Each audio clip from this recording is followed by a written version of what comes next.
ශ්‍රී ලංකාවේ අපි දැවැන්ත බලශක්ති අර්බුදයකට මුහුණ දෙමින් තිබෙනවා. ඒ බලශක්ති අර්බුදය හරහා අපිට මුහුණ දෙන්න තිබෙන ආර්ථික අර්බුදය ගලපා ගැනීම සඳහා එහෙම නැත්නම් ඒක මුහුණ දීම සඳහා ශක්තිය ගොඩනගා ගැනීම සඳහා ආණ්ඩුව තවදුරටත් කුමන පියවරක් ගන්නවද කියන කාරණය පිළිබඳව තමයි අපි විමසිලිමත්ව ඉන්නේ.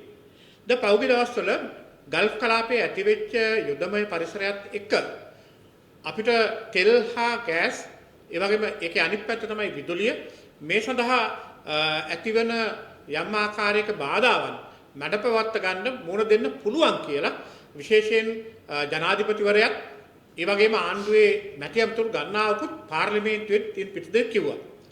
ඒකේ පළවෙනි කාරණාව තමයි මැද පෙරදිග යුද්ධමය තත්ත්වය ආරම්භ වෙනකොටම ජනාධිපතිවරයා පාර්ලිමේන්තුවට ඇවිල්ලා කිව්වා ඒ වගේම ඇමතිවරු ගණනාවක් ප්‍රකාශ කළා අපිට තෙල් පිළිබඳ අර්බුදයක් නැහැ කියලා. ඒ තෙල් අර්බුදයක් නැහැ කියලා දින කිහිපයක් යනකොටම දැන් තෙල් ජනතාව සඳහා ලබා දීම වෙනුවෙන් යම් පාලනයක් ඇති කරලා තිබෙනවා. ඒ තෙල් අර්බුදේ නැති වෙනවයි කියනකොට කියපු හාස්‍යජනක කාරණා ගණනාවකුත් තිබෙනවා. පළවෙනි එක තමයි මම දැක්කා වගකීමක් ඇතුවද ප්‍රකාශ කරේ නැතුවද කියලා මම දන්නේ නැහැ. දිගින් දිගටම තෙල් සංස්ථාව එහි සභාපතිවරයා ඒ වගේම ඇමතිවරයා ජනාධිපතිවරයා පාර්ලිමේන්තුවේ පිටත් කිව්වේ අපිට තෙල් අර්බුදයක් එන්නේ නැත්තේ අපි මිලදී ගැනීම කරන්නේ ඉන්දියාවෙන් හා සිංගප්පූරුවෙන් කියලා. ඒකට මතක නැති වුණා සිංගප්පූරුවට හා ඉන්දියාවට තෙල් සපයා ගැනීම ගල්ෆ් කලාපයේ රටවල් වලින් තමයි සිදු වෙන්නේ කියන එක. ඒක මතක නැතුව වගේ අර ජනතාව මොහොතකට ගොනාට අඳන්න මොහොතකට රැවට්ටීම සඳහා මේ අදහස් ප්‍රකාශ කරත් දින කිහිපයක් යනකොට සැබෑ අර්බුදයට අපි දැන් මුහුණ දෙමින් තිබෙනවා. අපි කියන්නේ ඇයි මේ තෙල් මිල වැඩි කළේ? තෙල් මිල වැඩි කරන්න නම් ආණ්ඩුවක් ඕනේ නැහැ කියලා තමයි මේ තර්ක කරේ. ලෝක වෙළඳපොලේ වැඩි වෙන විදිහට මිල වැඩි කරන්න නම් ආණ්ඩුවක් මොකටද කියලා. හැබැයි ඒ විතරක් නෙවෙයි ජනාධිපතිවරයාගේ පරණ කතා කිහිපයක් මම දොටුවා. ඔහු කියනවා පිටරටින් තෙල් ටික ගෙනල්ලා ඒ ටිකට මිලක් නියම කරලා බෙදා හරින්න බැරි නම් ආණ්ඩුවකට ජනතාවට සාධාරණ විදියකට ඒ ආණ්ඩුවේ නායකයන්ට එළවලු කඩයක්වත් කරන්න බෑ කියලා. ඉතින් අපි ආපහු ඒ ප්‍රශ්නේ ආණ්ඩුවෙන් අහනවා. මොකද හේතුව තෙල් මිල වැඩි කරන මොහොතේ ශ්‍රී ලංකාව තුළ තොග කොච්චර පවත්වාගෙන ගියාද? තාමත් අලුත් මිලට එක නැවක්වත් අනවුම් කරලා ආවා කියලා අපි හිතන්නේ නැහැ. ඒ පරණ තොග සඳහා ආණ්ඩුව අසීමිත බද්දක් ලබා ගන්නවා කියන එක පැහැදිලි වෙන්නේ මම දුටුවා දැන් දින කිහිපයකට ඉස්සෙල්ලා කන්තිල් සංස්ථාවේ සභාපතිවරයා CPC සභාපතිවරයා මාධ්‍ය හමුවකදී කියනවා තෙල් ලීටරයක් වරායට ගොඩ බානකොට රුපියල් 159ක් වෙනවා මාධ්‍යවේදියෙක් ආපුවම බද්ද කීයද කියලා බොහොම අමාරුවෙන් කියන රුපියල් 120ක බද්දක් අය කරනවා. එතකොට දැන් තෙල් ලීටරයක් කීයද පෙට්‍රල් ලීටරයක් කීයද? දැන් පෙට්‍රල් ලීටරයක් 370යි. එතකොට අපි අහන්නේ දැන් තෙල් ලීටරයක් සඳහා රුපියල් 120ක බද්දක් ආණ්ඩුව අය කරනකොට වරායට ගොඩ බාන මිලට 159ක් වෙනකොට එතනිනුත් ලාභයක් තියාගෙන තමයි ආණ්ඩුව විකුණන්නේ. ඒතර අපි අහන්නේ ඇයි මේ අවස්ථාවේදී 120ක බද්දක් අය කරන්නේ? දැන් ජනතාවට සහන දෙන්න සමබර කරන්න බෑ මේ ආදායම හා වියදම. මම දැක්ක නවසීලන්තේ වගේ රටවල් තෙල් මිලදී ගැනීමේ මිල ගණන් ඉහළ යනකොට ඒගොල්ලෝ කරන්නේ රජයේ සඳහා අය කරන බද්ද ඉවත් කර ගැනීම. ඒ ඉවත් කර ගැනීම හරහා තෙල් මිල සම මිලට පවත්වාගෙන යාමට උත්සාහ කරනවා. දැන් ලංකාවේ ඇයි එහෙම කරේ නැත්තේ? එහෙම කරනවායි කියලා පුන ජනතාවට උඩ පැන කියපො අනුකුමාර දිසානායක ඇතුළු NPP JVP මේ මැති ඇමතුරු ටික ඇයි ඒ ජනතාවගෙන් හැම තෙල් ලීටරයකටම අය කරන රුපියල් 120ක බද්ද තව දුරටත් අය කරන්නේ? ලෝක වෙළඳපොලේ වැඩි වෙනකොට ඒ බද්ද අයින් කරලා ජනතාවට සහනයක් දෙන්න තිබුණා. අඩු වෙනකොට ඒ බද්ද ආපහු මහා භාණ්ඩාගාරයට ගන්න තිබුණා. හැබැයි ඒක කළේ නැහැ. ඒ කියන්නේ මහ ජනතාව සූරාගෙන කාලා මේ භාණ්ඩාගාරේ පුරවගත්තොත් ඇති කියලා හිතන ආණ්ඩුවක්. දැන් ජනාධිපතිවරයා පහුගිය දවස්වල කිව්වා භාණ්ඩාගාරේ ඉතිරි යන්න සල්ලි තියනවා කියලා. ඉතින් එහෙමත් නම් මේ බද්ද අයින් කරන්න තිබුණා. අපි ආණ්ඩුවට කියන්නේ මේ මොහොතේ අමාරුයි මිනිසුන්ට ඒ නිසා මේ තෙල් සඳහා ආණ්ඩුව විසින් අය කරන රුපියල් 120ක බද්ද වහාම ඉවත් කරගන්න කියලා අපි ආණ්ඩුවෙන් පළමුවෙන්ම ඉල්ලන්න කැමතියි. ඊළඟ කාරණාව තමයි ඇත්තටම මේ දැන් ලංකාවේ තෙල් තත්ත්වය කුමක්ද තිබෙන්නේ? මොකද මේ තෙල් මිල වැඩි කරනකොට මම දැක්කා ජනාධිපතිවරයන් පිළිතුරක් දෙනවා. අපි මේ තියෙන තොගවලට වැඩි කළේ වෙන කාරණාවක් නිසා නෙවෙයි සමාගමක නමක් කියලා. පුද්ගලික සමාගමක නමකුත් කියලා එවැනි සමාගම් ආරක්ෂා කරන්න කියලා. ආණ්ඩුවක් කියන්නේ සමාගම් ආරක්ෂා කරන්නද ජනතාව ආරක්ෂා කරන්නද? ලංකාවේ තෙල් බෙදා හැරීමේදී වෙළඳ පංගුවෙන් 52ක් තියෙන CPC එකට ඉතුරු 47 යන්නේ පෞද්ගලික සමාගම් තුනකට. IOC, Sinopec සහ RM Park කියන සමාගම් තුනට. එතකොට මේ සමාගම් තුනට අධික ලෙස ලාභ ලබන්න ගෙනල්ලා තියෙන තෙල් තොග වැඩි මිලට විකුණ ගන්න කෝටි ගණන් හරි හම්බ කරන්න ආණ්ඩුව අවසර දීලා තිබෙනවා. ඒකද අරමුණ. ඇත්තටම මේ තරංකාරී වෙළඳාම ඇති කලේ මහ ජනතාවට පාරිභෝගිකයන්ට යම් සහන මිලකට මේ තෙල් ටික දෙන්න. ඒතර මේ තරංකාරීත්වයට ඉඩ දෙන්නේ නැතුව ආණ්ඩුව මේ වැඩි කිරීම හරහා ඒ පෞද්ගලික සමාගම් තුනට මහ ජනතාවගේ සල්ලි කෝටි ගණන් හරි හම්බ කරන්න නිල මාර්ගයක් හදලා දීලා තිබෙනවා. ඒක අපි දැඩි අප්‍රසාදය පළ කරනවා. මොකද වැඩි මිලට නොගත්ත තෙල් ටික වැඩි මිලට විකුණමින් ආණ්ඩුව මේ කරපු මහා මගඩිය ඇත්තටම කිසිසේත් ගැලපෙන්නේ නැති ක්‍රියාවක්. මොකද මේ මොහොතේ කිසියටවත් ඒක කලන්න වුණාවක් තිබුණේ නැහැ. ඒතර අපි අහන්නේ CPC සභාපතිවරයා කියන පරිදි තෙල් මිලට මේ විදියට රුපියල් 120ක බද්දක් තවදුරටත් අය කරන්න ආණ්ඩුව ක්‍රියා කිරීම සාධාරණද කියලා අපි ප්‍රශ්න කරන්න කැමතියි. ඒත් එක්කම ඇත්තටම පාරිභෝගිකයන් වෙනුවෙන් මේ තෙල් නිකුත් කිරීම සඳහා දැන් අලුතෙන් QR ක්‍රමයක් හඳුන්වලා දීලා තිබෙනවා. QR ක්‍රමය හඳුන්වා දීම ගැන NPP JVP නායකයන්ට තිබුණු විවේචනාත්මක තත්ත්වය අපි දන්නවා. ඒගොල්ලෝ ඒ වෙලාවේ දැඩි විවේචනයක් කරා 2022 මේ QR ක්‍රමය ක්‍රියාත්මක වෙනකොට. එතකොට ඒ තෙල් අර්බුදය විසඳා ගැනීම සඳහා QR ක්‍රමය හඳුන්වනකොට මේවා ඕන නැති දේවල් හැටියට තමයි ඒ නායකයෝ කිව්වේ. දැන් අපි අහන්නේ මේ QR ක්‍රමයක් එක්ක මතුවලා තියෙන තව ප්‍රශ්න ගණනාවක් තිබෙනවා. එකක් තමයි QR ක්‍රමයක් හඳුන්වලා දුන්නත් ඒකෙන් ඇති වෙලා තිබෙන ප්‍රායෝගික ගැටලු ගණනාවක් ගැන මහජනතාව දැඩි පැමිණිලි ඉදිරිපත් කරමින් තිබෙනවා. ඒ අතර අපි අහන්නේ මේ රටේ ප්‍රධාන ආර්ථිකය පවත්වාගෙන යාමට අවශ්‍ය වන අංශවලට ඒ QR ක්‍රමයේ හරහා ප්‍රමුඛතාවයක් දීලා තිබෙනවද? දැන් මම දුටුවා ගොවියන්ගේ ප්‍රශ්නේ.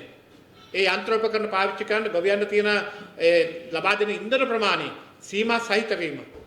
ගොවියන්ගේ ප්‍රශ්න විතරක් නෙවෙයි දීවරයන්ගේ ප්‍රශ්නේ.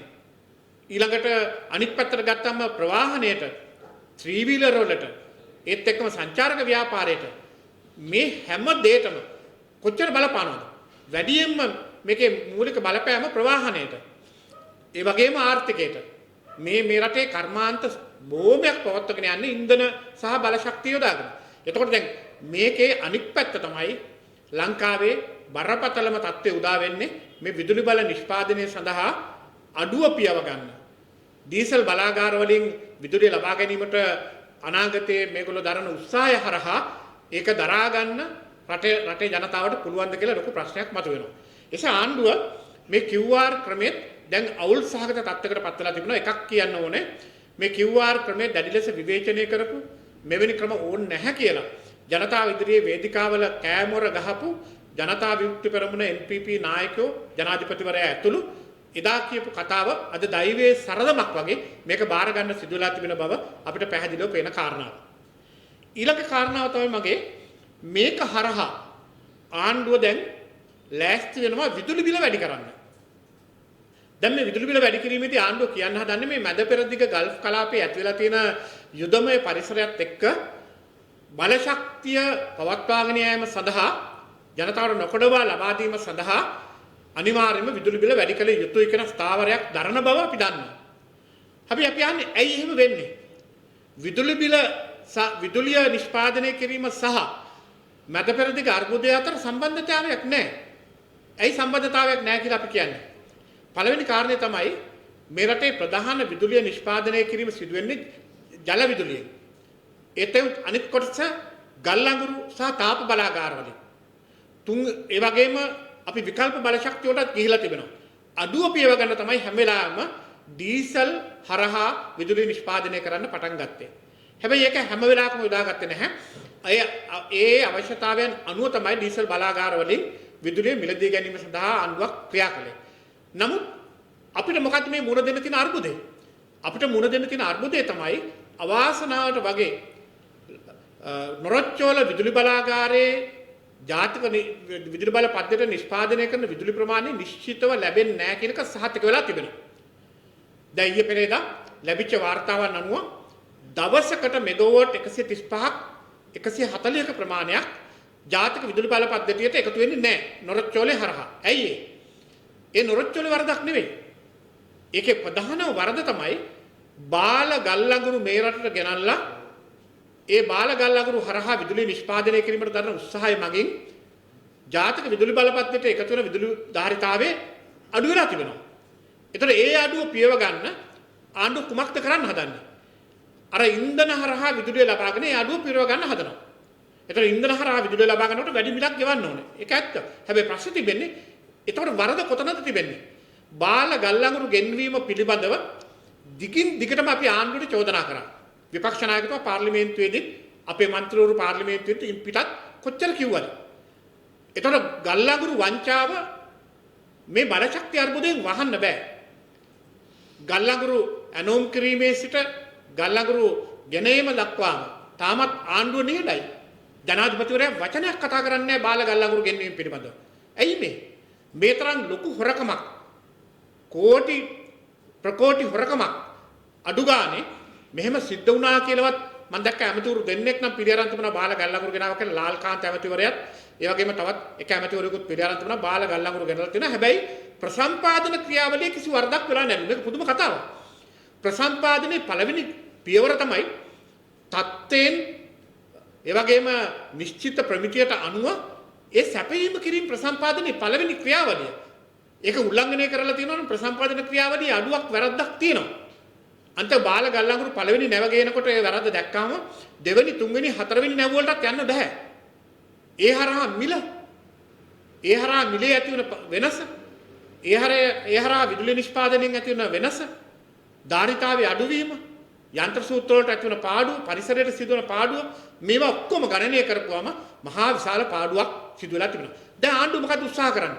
මේ හොරකම ගල් අඟුරු ගෙන්වීමේදී සිදු වෙලා තියෙන මහා පරිමාණ දැවැන්තම වංචාව හා හොරකම වහගන්න මේ මැද පෙරදිග කලාපයේ යුද්ධේ පාවිච්චි කරන්න හදනවා. මේක සම්පූර්ණයෙන්ම වැරදි. මේකට ඉඩ දෙන්න පුළුවන් කමක් නැහැ. මේක ජනතාව දැනගන්න ඕනේ.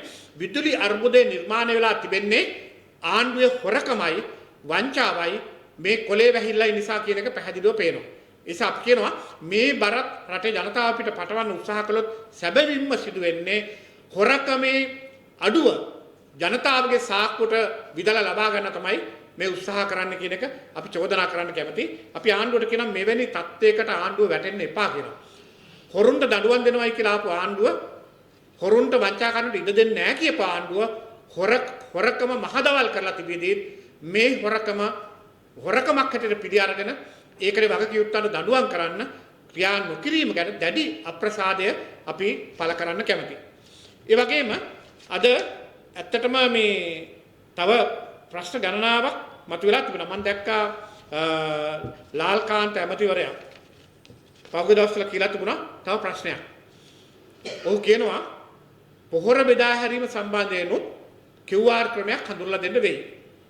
ඒ වගේම පොහොර අඩු මිලට ගෙනල්ලා වැඩි මිලට විකුණන්න හදනවා. ඒක කළු කඩ ව්‍යාපාරයක් කියලා. ලාල්කාන්ත ඇමතිවරයා සමහර වෙලාවට සමහර කාරණා කියනවා ඔහු දැනවත්ද නොදැනවත්ද කියලා දන්නේ නැහැ. සමහර කාරණා ආණ්ඩුවටම ආදේශ කරලා කියනවා වගේ අපිට දැනෙනවා. ඇයි? අඩු මිලට ගෙනල්ලා වැඩි මිලට විකුණනවා. කළු කඩ ව්‍යාපාරය. ඒකට කියන්නේ කළු කඩ ව්‍යාපාරය. දැන් ලංකාවේ සති කීපයකට ඉස්සෙල්ලා අඩු මිලට ගෙනාවු තෙල් ටික ආණ්ඩුව වැඩි මිලට විකුණනවා. ඒතකොට ඒකත් කළු කඩ ව්‍යාපාරයක් නේ. ඒතකොට පොහොර ටික ගොවියන්ට ලබා දෙන්න QR ක්‍රමයක් පාවිච්චි කරනවා කියලා දැන් කියනවා. මම දන්නේ කොහොම කරනවද කියලා. ඒතකොට දීවරයන් අනික් වෘත්තීන් වල යෙදෙන අයට කොහොමද මේක සම්බර කරන්නේ? ඒ ආණ්ඩුව කියන තරමක් බොරු කියලා දැන් එක නියෝජ්‍ය ඇමතිවරයෙක් ඊයේ පෙරේදා කියනවා තෙල් මිල වැඩි කරන්නේ ආණ්ඩුව නෙවෙයි කියලා. බලන්න මේ කියන හාස්‍යජනක කාරණා. කවුද එතකොට වැඩි කරන්නේ? අඩු ගානේ මේ රටේ නීති රීති ගැනවත් අවබෝධයක් නැති කණ්ඩායම. තෙල් මිල වැඩි කරන්න කනිජ තෙල් සංස්ථාවට බෑ. ඒ තෙල් මිල වැඩි කරනවා නම් මුදල් අමාත්‍යාංශයේ අනුමැතිය ලබා ගන්න ඕනේ. එතකොට මේ මුදල් අමාත්‍යාංශයේ අනුමැතිය ලබා දෙනකොට කවුද මේ වගකීම තිබෙන්නේ? ජනාධිපතිවරයා. ජනාධිපතිවරයා තමයි මුදල් ඇමතිවරයා. එතකොට ජනාධිපතිවරයාගේ දැනවත් කිරීම හා අනුමැතිය පරිදි තමයි තෙල් මිල වැඩි කරලා තිබෙන්නේ. එතන තෙල් මිල වැඩි කිරීමේ පූර්ණ වගකීම ජනාධිපතිවරයාත් ආණ්ඩුවත් මගහරින්න බෑ CPC එකට දාලා. ඉතින් මේක තමයි ඇත්ත කතාව මේ රටේ සිද්ධ වෙන මේ මහා පරිමාණ වංචාවල යථාර්ථය. ඒ එක්කම තව කාරණාවක් තියෙනවා. ඒක තමයි මේ දැන් හෝමෝස් සමුද්‍ර සංධිය වසා දැමීම නිසා ඇති වෙලා තියෙන අර්බුදකාරී තත්ත්වය. දැන් මේ වසා දැමීම කොයි විදිහටද අපිට බලපාන්නේ කියන එක දැන් අපිට දැනෙන්න පටන් අරගෙන තිබෙනවා. දැන් බලන්න ටිකක් මේ தත්ත්වය මතුවෙන බව දැනුණාම සමගි ජන බලවේගයේ මොකද කිව්වේ? සජිත් ප්‍රේමදාස මැතිතුමා පාර්ලිමේන්තුවේදී තාමත් පැහැදිලිව කිව්වා මේ හෝමෝස් සමුද්‍ර සංධිය වසා දැමීම හරහා ඇතිවන තත්ත්වය පිළිබඳව වහා අපේ යම් ආකාරයක සොයා බැලීමක් කරලා ඒ පිළිබඳ පිළියමක් යොදා ගන්න අපි උත්සාහ කරන්න කියලා. අපිට මේ ලෝකේ ගහගන්න එක එහෙම නවත්තන්න බෑ. හැබැයි මොකද්ද අපි යොදා ගන්න පිළියම කියලා හොයලා බලන්න කියලා. හැබැයි සත්ත පහකට ගණන් ගත්තේ නෑ මේවා. ඒ වගේම දැන් ජාත්‍යන්තර මූල්‍ය අරමුදල පිළිබඳව මූල්‍ය අරමුදලෙන් අලුත් තත්ත්වයට දිට්වා කුණාටු ආවට පස්සේ ඇතිවන අලුත් තත්ත්වය සඳහා මුහුණ දීමට අපි යම් ආකාරයක සාකච්ඡාමය දෙයකට යා යුතුයි කියලා සජිත් ප්‍රේමදාස මැතිතුමා මතක් කළාම මේක හාස්‍යයට ලක් කළා. ඒ විතරක් නෙවෙයි ජනාධිපතිවරයා කිව්වා සජිත් ප්‍රේමදාස මහත්තයාගේ කිසිදු උපදේශක් ඕනේ නැහැ කියලා. ප්ලීස් අපිට හෙල්ප් උදව් ඕනේ නැහැ කියලා තමයි කිව්වේ. ඒ විතරක් නෙවෙයි අපිට වැටලා තියෙන මේ ආර්ථික තත්ත්වයෙන් විශේෂයෙන්ම දික්වක් සුළු කුණාටුවත් එක්ක ඇති වෙලා තිබෙන මේ විනාශයෙන් යම් ආකාරයක ජාත්‍යන්තර සහයෝගය ලබා ගැනීම සඳහා ආධාර සමුළුවක් යනවන්න කියලා කිව්වමත් සත්ත පහකට එක ගණන් ගත්තේ නැහැ. දුන්න උත්තරේ තමයි අපි මේ වෙනකොට භාණ්ඩාගාරයේ ඉතිරිලා යන්න සල්ලි හොයාගෙන තිබෙනවායි කියලා. එහෙම කිව්වට දැන් කිසි කෙනෙකුට ඒ සහනය නැහැ. ඉතිරිලා යනවා නම් මෙවන් මොහොතක තමයි ජනතාවට ඒ සහනය ඕනේ. තෙල් මිල වැඩි කරන්නේ නැතුව පවත්තගෙන ගිහිල්ලා, විදුලි බිල වැඩි කරන්නේ නැතුව පවත්තගෙන ගිහිල්ලා, අර කුණාටු තත්ත්වයෙන් විනාශයටපත් වෙච්ච දේවල් හදලා දීලා මේවා ටික කරලා ජනතාවට සහනයක් දෙන්න එපා. ඒ කිසිවක් සිද්ධ වෙන්නේ නැහැ. දැන් ඒකට උත්තරයක් හැටියට කියන්නේ දැන් එදා තිබුණු තත්ත්වෙ නෙවෙලු අද තිබෙන්නේ. අද අපේ සංචිත වැඩි වෙලාලු. අපේ ඩොලර් තොග ඕන තරම් තිබෙනවලු. ඇත්තටම මෙහෙමත් විහිළුවක්. එකක් අපි ස්තුති කරන්න ඕනේ. මොකද රනිල් වික්‍රමසිංහ මහත්මයා යනකොට නැත්නම් ජනාධිපති තනතුරෙන් ඉවත් වෙනකොට ලංකාවේ විදේශ සංචිත 6 ඩොලර් බිලියන 6.7 ගාණක් තිබුණා. දැන් වැඩි වෙලා තිබෙන්නේ 0.3ක් වගේ ප්‍රමාණයක්. මේ 0.3 වැඩි කිරීම හරහා ඒගොල්ලෝ කියන්න හදනවා අපි තමයි ඩොලර් බිලියන 7ක මේ විදේශ වත්කම් වැඩි කරේ කියලා. ඇත්තටම මේ 0.3 වැඩි වුණේ කොහොමද? දැඩි නීති රීති හරහා මිනිසුන්ගෙන්ම බදු මාර්ගයෙන් ලබා ගන්නා සල්ලි ටික හරහා මේ වෙළඳපොලෙන් ඩොලර් මිලදී අරගෙන සංචිත වැඩි වුණාය කියලා ප්‍රකාශ කරමින් උදම්මනන්ට උත්සාහ කරමින් තිබෙනවා. මේ ගැන අපි දැඩි විරෝධය පළ කරනවා විතරක් නෙවෙයි අපි කියන්නේ මේ ආණ්ඩුවට කිසිම ප්‍රතිපත්තියක් නැතුව ගමන් කරන්නේ අයාලේ යනවා. ඉතින් අනුර කුමාර දිසානායක මහත්තයාට අපි කියන්න තියෙන්නේ ඔබතුමාම කලින් කිව්ව විදිහට මේ රටේ පාලනය ගෙනියන්න දන්නේ නැත්නම් මේ රටේ පාලනය ගෙනියන්න අර පිටකොටුවේ මුදලාලි කෙනෙකුට දීලා බැහැලා යන්න කියලා තමයි අපි එතුමාට කියන්න තියෙන්නේ. මේ චෝදනා මේ කියන්නේ ආණ්ඩුව සම්බන්ධව කරන නමුත් ආණ්ඩුවට ඒක වගේ වගනාට කොහේ යනවද? ඔව් ආණ්ඩුව ඇත්තටම මහජනතාව ගැන කිසි උවමනාවක් හැඟීමක් තියනවායි කියලා පෙන්වන්නේ නැහැනේ. පෙන්වන්නෙත් නැහැ ක්‍රියාවෙනුත් නැහැ. මොකද හේතුව ඒගොල්ලෝ ඉන්නේ උද්දච්ච මානසිකත්වයක. මම දැක්කා ඊයේ මාධ්‍ය කොහරි ඇමතීමකදී ආණ්ඩුවේ ප්‍රධාන පෙළේ ඇමතිවරයෙක් විශාල ලෙස රටේ ප්‍රගතිය ගැන කතා කරනවා. අපි මුණ දෙන්න තියෙන අර්බුදය ගැන හැඟීමක්වත් නැහැ. දැන් බලන්න වැඩි ඕන නැහැ. තව සති කීපයක් ඇතුළත අපි මොකද්ද මේ තත්ත්වෙට මුණ දෙන්නේ? එකක් මැද පෙරදිග අර්බුදයම ගත්තාම අපිට අවදානම් ගොඩක් තිබෙනවනේ. මැද පෙරදිග කලාපෙන් තමයි අපිට වැඩියෙන්ම විදේශ ශ්‍රමිකයන් එවන සල්ලි ටික ලැබෙන්නේ. ඒ රැකියාව සඳහා තිබෙන අවදානම. පුජ්‍යලයන්ට තියෙන අවදානම, අපේ ප්‍රවැසියන්ට තියෙන අවදානම. ඒත් එක්කම තෙල් වලින් අපිට බල ශක්තියෙන් අපිට තියෙන අවදානම. අපේ අපනායන කර්මාන්තයේ විශේෂයෙන්ම තේ වලින් 25% මැද පෙරදිග කලාපයට යන්නේ. අපනායනයෙන් ඇති වෙන අර්බුදය. ඒ හරහා අපිට මේ දේශීය වශයෙන් මුණ දෙන්න තියෙන තත්ත්වයන් මේකට කිසි සමාලෝචනයක් තියෙනවා කියලා අපිට පේන්නේ නැහැ. ඒ කියන්නේ ආණ්ඩුව හරිම සහල්ලෙන් යන්නේ. ආණ්ඩුව හිතන් ඉන්නවා මිනිස්සු කියන ඕන දෙයක් අහගෙන ඉඳලා අර වේදිකාවල කියනකොට කතා විසිල් ගහ අපුඩි ගැහුවා වගේ හරි සතුටෙන් ඉන්නේ කියලා. ඉතින් එහෙම ඉන්නවයි කියලා හිතාගෙන ඒගොල්ලෝ යනකොට ඒගොල්ලෝ දන්නෙත් නැහැ වැටෙන වල. ඒ නිසා ආණ්ඩුව මේ විදිහට ටික දවසකට හැසිරෙයි. හැබැයි ඒක දීර්ඝ කාලින නෙවෙයි. හැබැයි දැන් ආණ්ඩුව ඇත්තටම තෙල් ස්ටොක් කරේ නැත්නම් ඒ කියන්නේ විදේශ සංචිතය අර ගොඩ ගහ ගන්න ඕනේ නිසා ඒක නොපිටියක් දන්නේ නැහැ. ඒකේ සම්පූර්ණ වැරද්ද ආණ්ඩුව බාර ගන්න ඕනේ. මොකද මේ ආණ්ඩුව බලයටපත් වෙන්න ඉස්සර වෙලා වේදිකාවල කියපු කතා බලන්න. උන් කිව්වා ත්‍රිකුණාමලයේ තෙල් ටැංකිය 99ක් තියෙනවා. මේ 99 අපිට ඕනේ නැහැ. අපිට 30ක් විතර තිබුණාම ඇති. ඉතුරු 60ම වෙනත් හවුල්කාර ව්‍යාපාර වලට ඉන්දියාවට ලබා දෙනවා කියලා. හැබැයි මේක කරන්න ගියාම රනිල් වික්‍රමසිංහ මහත්තයාගේ ආණ්ඩුවේ කරන්න ඉඩක් දුන්නේ නැහැ පෙළපාලිකයා. හැබැයි ඒ ජනාධිපතිවරයා මෙහෙම කිව්වා. ඊළඟට අපිට මුතුරාජ වෙල කොළොන්නාවේ මේ හැමතැනම තියෙන තෙල් ටැංකි ටිකත් ගන්න කරලා ඒ දවස්වල කිව්වා අපිට ඇති වෙන්න තෙල් ගබඩා කරන්න පහසුකම් තියෙනවා කියලා. හැබැයි පාර්ලිමේන්තුවට ඇවිල්ලා මොකද කිව්වේ? පාර්ලිමේන්තුවට ඇවිල්ලා ඒකට හාත්පසින් වෙනස් කතාවක් කිව්වා. මොකද්ද වෙනස් කතාව? අපිට තෙල් ඇතිතරම් ගබඩා කරන්න පහසුකම් නැහැ කියලා අයිත් බොරුවක් කිව්වා. හැබැයි එතුමාගේ වචන වලින් කියනවා එතුමා පාර්ලිමේන්තුවට ඇවිල්ලා කියන්නේ බොරුනේ. එතුමාගේ වචන වලින් ඇත්තක් කියන්න ඕන නම් එළිය කියනවායි කිව්වා. හැබැයි අපි අහන්නේ මේ අර්බුදයේ පිළිබඳව දවසකින් දෙකකින් නෙවෙයි දැනුනේ. දැන් ඇමරිකාවේ ජනාධිපති ඩොනල්ඩ් ට්‍රම්ප් මාස ගානක් ඉඳලා ඉරානයට තර්ජනය කරමින් තිබුණේ. එතකොට මැද පෙරදිග කලාපයේ මෙවැනි යුදමය පරිසරයක් ඇති වෙනවායි කියලා අපිට පෙනෙමින් තිබුණා. එතකොට අඩු ගානේ මේ තෙල් තොග රැස් කිරීම කරන්න තිබුණා. ඒක සදාකාලිකව කරන්න බැරි බව පිළිගන්නවා. නමුත් අපිට මාස 3-4කට 5කට අවශ්‍ය තෙල් ටික රඳව ගන්න තිබුණා. එකක්. එතකොට අපි ඩොලර් තියාගෙන හිටිය කියලා ඇති වැඩක් වෙන්නේ නැහැ. මොකද දැන් ඩොලර් දීලා තෙල් ගන්න බැරි පක්ෂයක් වෙලා තිබෙන්නේ. හරි. එතකොට තොග රැස් කරගන්න කිසි උවමනාවක් තිබුණෙත් නැහැ. දෙවෙනි කාරණේ මොකද්ද? දෙවෙනි කාරණේ තමයි තෙල් නිෂ්පාදනය කරන ප්‍රධානම අනිත් විකල්ප රටක් බවට පත් වෙලා තියෙන සෝවියට් මේ රුසියාව. එතකොට රුසියාව සඳහා තෙල් මිලදී ගැනීමේ සම්බාධක තිබුණා. හැබැයි ඒකත් දැන් සම්බාධක අයින් වුණා. හැබැයි ඒ අතරතුර කාල පරිච්ඡේදයේ රුසියාව සමග මොකක් හරි ගනුදෙනුවක් අපි කළාද? මට මතකයි මේ ගැනත් සජිත් ප්‍රේමදාස මැතිතුමා කියපුවාම පාර්ලිමේන්තුවේදී ඒගොල්ලෝ 7-5කට ගණන් ගත්තේ නැහැ ඒකත්. හැබැයි දැන් හදිස්සියම රුසියානු තානාපතිතුමා ආණ්ඩුව එක්ක කතා කරන්න පටන් ගත්තයි කියලා මාධ්‍ය වාර්තා කරනවා. මේක හේතුව තමයි ප්‍රශ්නේ ඇඟට එන තුරුම ආණ්ඩුව ඒ ප්‍රශ්නේ ගැන තරම් සැලකිල්ලක් දැක්ුවේ නැහැ.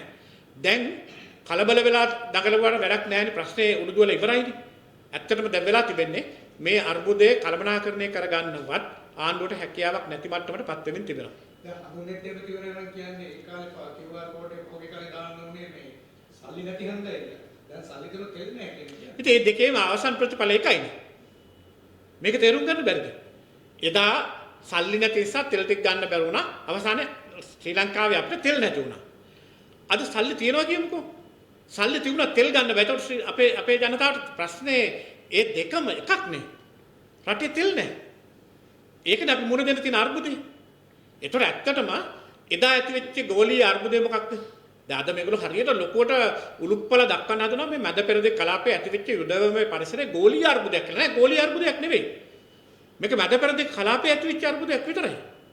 එතකොට ඒක අපිට බලපානවා. සුදු ලෙස අපිට බලපානවා. ඒක ඇත්ත.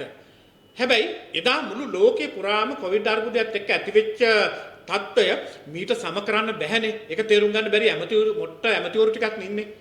එදා මුළු ලෝකෙම කොවිඩ් අර්බුදයත් එක්ක වැහුවා.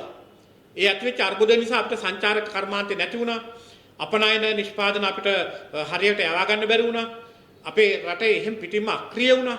එතකොට මේ தත්ත්වයේ හැමුවේ ඩොලර් හිග වෙනවා කියන එක පුදුම වෙන්න කාරණාවක් නෙවෙයි.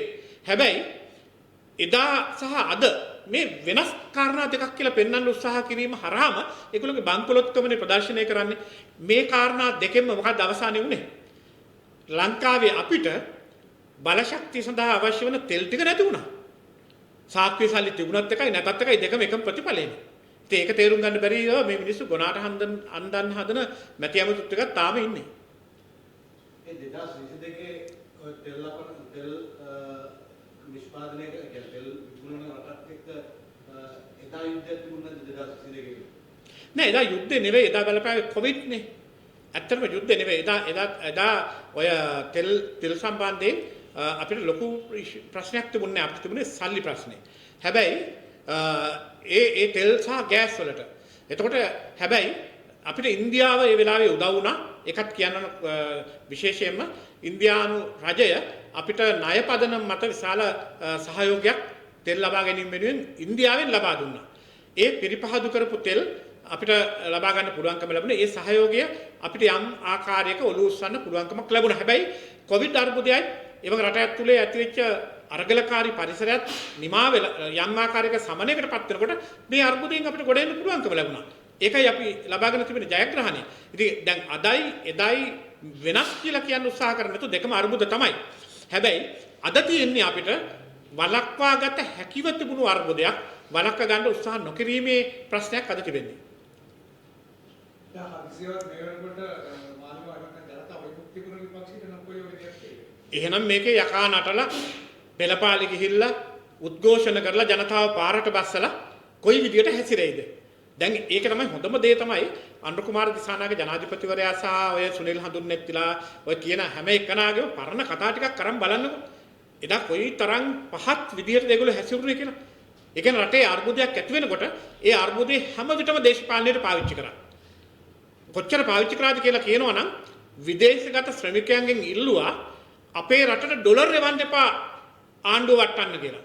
ඒ විදිහට කීප අවස්ථාවල් මම දැක්කා සංසරණය වෙනවා සමාජ මාධ්‍ය තුල.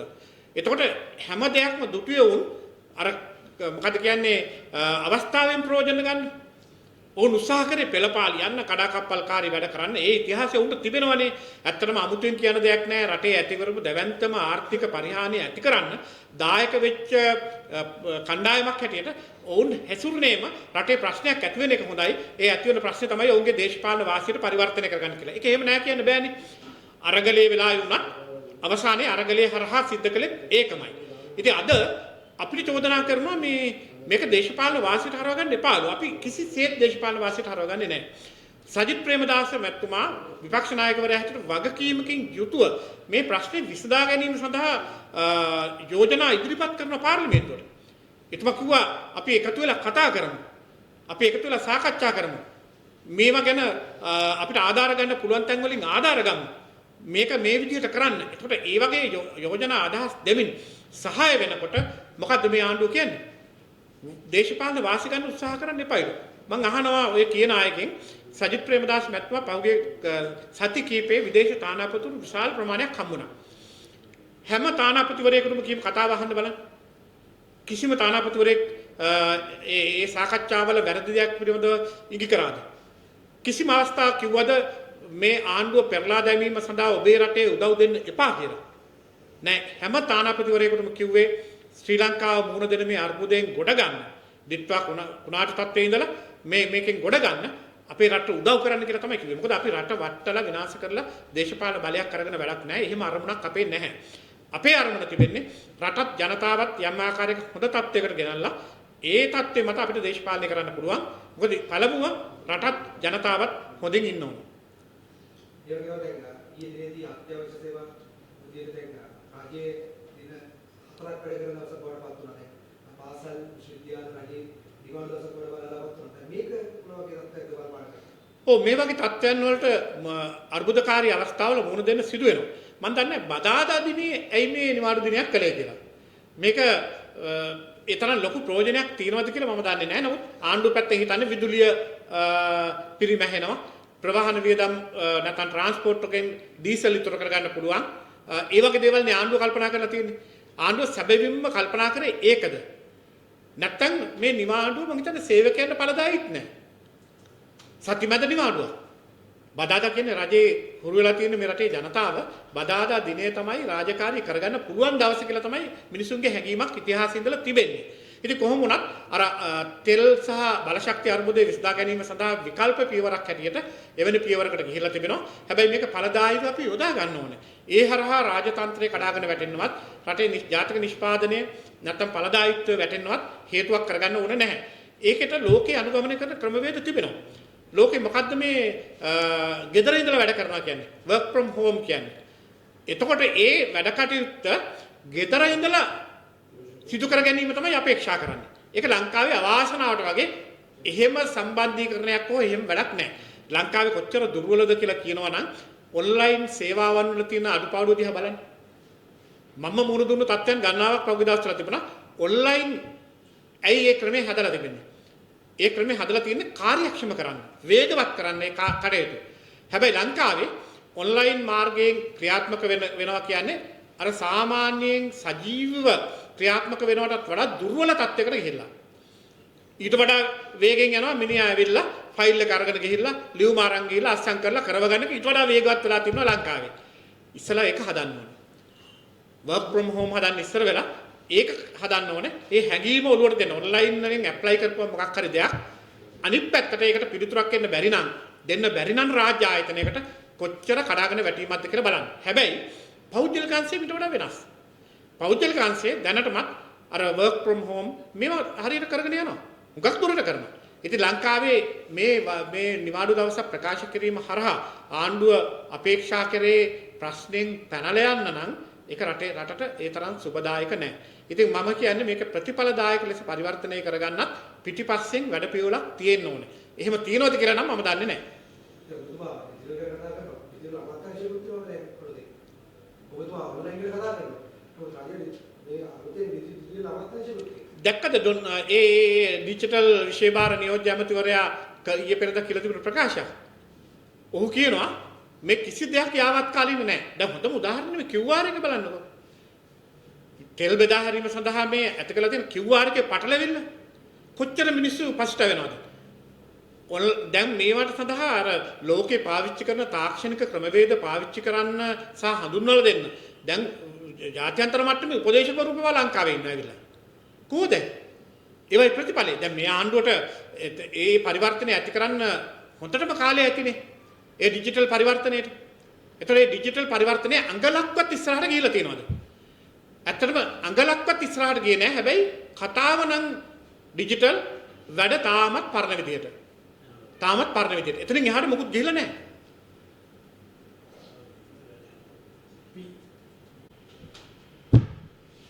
බොහොම ස්තුතියි.